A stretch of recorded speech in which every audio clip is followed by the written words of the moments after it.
What is going on, everyone? I hope you are doing well. I'm doing really well, because today I found $200 in an old camera bag I have. Don't know where it came from. I don't remember putting it there. It was just there. There are very few downsides to finding money you forgot about. Well, maybe if you really needed it at some point in the past, and you didn't have it, and it was sitting there the whole time, that might be a downside. I guess everything has a positive and a negative. Even locations. And that's what this video series is all about, the pros and cons of each state. Like I've always said, no place is perfect. They got their good and they got their bad, their yin, their yang, their pro, their con, every place. I always get comments from people saying, all your videos are telling me not to move places, that they all suck. Where am I supposed to move if they all suck? My answer is always the same thing. I'm just listing things you should consider, and if those things that I've listed are important to you and they bother you, maybe you shouldn't move there. As an example, if you're a young family, you want to move to a place with good schools for the kids. A retiree doesn't care about the schools. Their kids are grown most of the time. The next question is, why don't I do the positive side then? Well, I do sometimes. It's rare, but I do. But the real answer is, I would love to, but people don't watch them. Positive videos get about a quarter of the views that my normal videos get. And when a video only gets a quarter of what I normally get, it hurts the channel. So eventually someday when the channel's big enough,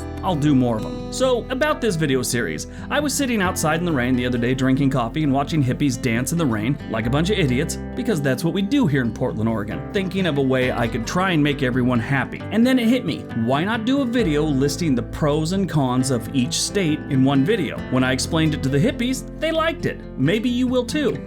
So sit back, relax, be happy you shower more than a hippie, and watch my best and worst of all 50 states, the Alabama to Georgia version. Number 10, Georgia. The best? Onions. Georgia may be known as the peach state, but it is actually more of a Vidalia onion state since it's the country's top producer of the vegetable. Well over 15,000 acres of Vidalia onions are grown annually in the state of Georgia. They even have a law called the Vidalia Onion Act of 1986. They're actually protecting onions with a law in this state. I had no idea they even grew onions in Georgia. I also had no idea that in Georgia, a funeral home director can lose his license if he uses obscene language in the company of a corpse. That is nothing to do with onions, I just thought it was interesting. Worst, flu prevention. Georgia residents seem to want to have a lot of time off from school and work. Only about 36% of the population actually gets flu shots every year, where the national average is about 52%, and officials would like to see that rate somewhere around 70%. 1,400 Georgia residents were lost to flu in 2017. I get flu shots every year. I haven't had the flu in years. I only feel sick when I walk in on my wife watching The Bachelor. Number 9, Florida. The best? Vacations. Florida is one of the best places in the US for vacations. With so many vacation spots and tourist attractions, it's hard not to see why. Sun, beaches, Disneyland, and old dudes in Speedos are all great reasons Florida is the best for vacations. At least the first three. Someone's gotta like those old dudes in Speedos. They got enough of them floating around Florida. The worst? Treating STDs. Floridians tend to not treat their STDs. On average, 65% of the residents who've been diagnosed with an STD discontinue care voluntarily. In other words, they pick something up and instead of medicine, they decided to kind of let it work itself out. Or maybe they tried voodoo. Who knows? They didn't go back to the doctor. Number 8, Delaware. The best? The small town feel. Delaware's the best state for living in a place with that small town feel. I mean, after you get outside of Wilmington, it's really a nice state. Wilmington is a totally different story. Let's discuss the rest of Delaware. This small town feel isn't too hard to pull off since the state itself is pretty small. However, many people have reported that they feel at home and comfortable in the state and enjoy the small town feel. I mean, this is where Dr. Heimlich and Audrey Plaza from Parks and Rec are from, so how could it not make you feel good? The worst? It's the least fit. Delaware is one of the least healthy states with the least number of residents admitting to exercising regularly. But hey, it's a cold state during the winter. Maybe they're just prepared with a little extra blubber, no harm, no foul. But yeah, they don't like to exercise too much in Delaware. Number 7, Connecticut. The best? Twins. Connecticut is the top producer of twins in the United States. And when I say twins, I know by saying producer, I sound like I was talking about they were making something. I'm talking about human beings, which technically I guess they are making. The national average is 33 twins per every 1,000 births. However, the most recent data, which is back in 2017, says that Connecticut produces 41 twins per every 1,000 births. It's like they got all caught up in that Doublemint gum commercial thing back in the 1990s, trying to get more twins out there for the commercials. I don't know. know. The worst, unequal pay. Connecticut is one of the worst states for equal pay. The average woman will make 85 cents for every dollar a male makes. Or this equals out to about $8,500 less than the same male position annually. And that kind of sucks, especially if you're a woman, I imagine.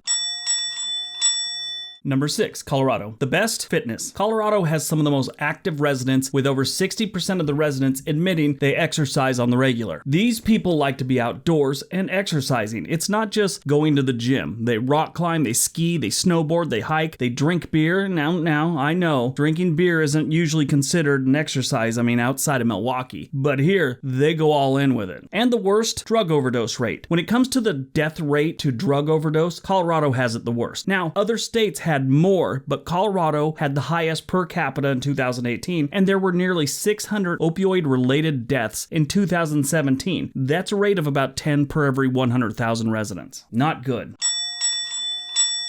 Number 5, California. The best, diversity. This is the place to be for a very diverse atmosphere. The state is ranked as America's most diverse state. Like most major cities, you have a good amount of different cultures that in a lot of cases have separated into neighborhoods. You can find this in San Diego, Los Angeles, San Francisco, Sacramento, Fresno, wherever. The good news about that is you know where to go to get the best food of whatever culture you're into. The worst, pollution. California is the dirtiest state in the country. About 1.6 million acres of wetlands, lakes, and bays have been reported to have not met the standards, and the air quality all throughout the state is continuously harmful and very hazardous. Growing up in an LA suburb right by the beach, I got used to seeing the skies with a brown tint behind us because the ocean blew it backwards, so we never really had that part. But I actually gave up surfing around 25 years ago because I got tired of getting sick from the ocean water. That's kind of gross when you think about it. Number 4, Arkansas. The best, dog owners. Arkansas has the most dog owners at 47% of the residents having at least one dog. Illinois is the least with only 32%. This is a good thing. Dog owners normally have more desirable traits, as far as human beings go, than a non-dog owner. Think about it. If your car slides off the road and flips over, who's going to pull over and help? The dude with the German Shepherd riding shotgun. Whereas the cat owner is a different story. She'll pull over and take a selfie with your overturned car in the background and post it to her Instagram. Hashtag better call Geico. The worst, the divorce rate. The divorce rate in the U.S. varies by state to state. Arkansas having the worst statistics in this category. If you want to have a happy marriage with the least odds stacked up against you, you shouldn't live here, since about 24 out of every 1,000 marriages end in divorce within the first 5 years. Getting a divorce in the natural state's gotta be rough. You're still gonna see them at all those family outings and stuff.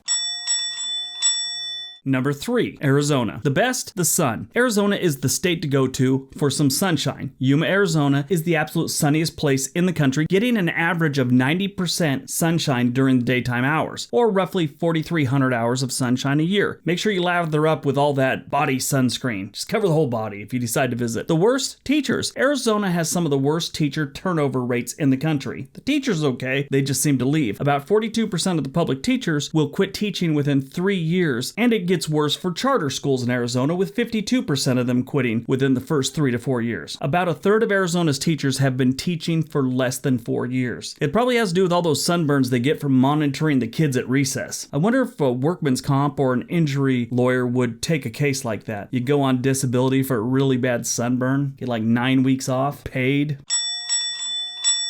Number 2, Alaska. The best, pilots. Many remote areas in Alaska require a plane to get to, especially during the winter. This may be why Alaska produces so many pilots. The pilot population is around 8,000. This equals out to about 1% of the population being a pilot. Now that one doesn't surprise me. I've been on some flights in Alaska that can almost fall under the category of extreme sport, and I've always come out unscathed. Never had an accident yet, knock on wood. The worst, self-inflicted life-ending rate. Now, if you're wondering why I said it that way, the actual word sometimes triggers the system to demonetize my videos, and it takes about 24 hours for them to fix it and realize I wasn't doing anything weird. So that's why I said it that way. Sorry. While Alaska is a large state and different regions can vary, on average the state sees about 120 days of sunlight a year. That's not many, which is almost 3 months less than the average. This may be a factor for the shockingly high self-inflicted rate of about 30 per every 100,000 residents. That's really high. And number 1, Alabama. The best? College football. The University of Alabama's football team is more like a religion in Alabama that's celebrated on Saturdays during football season. The Crimson Tide, as they are called, has won more national championships than any other college football team. 11 since 1936. Roll Tide. You'll hear that all during football season. Anyone with a red hat on and an A, and you say Roll Tide, they're going to answer you back. They're crazy about this football team. It's a good football team. Always seems to be. The worst? Child smokers. Alabama has the most child smokers per capita in the country. Just about 14% of high school students smoke tobacco, and about 25% of them are using the new e-cigarettes. That's not good.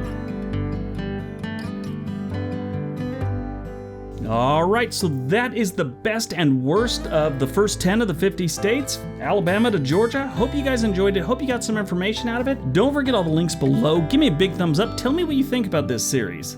It seems kind of fun. Anyway, buy a t-shirt. Everybody have a great day. Be nice to each other.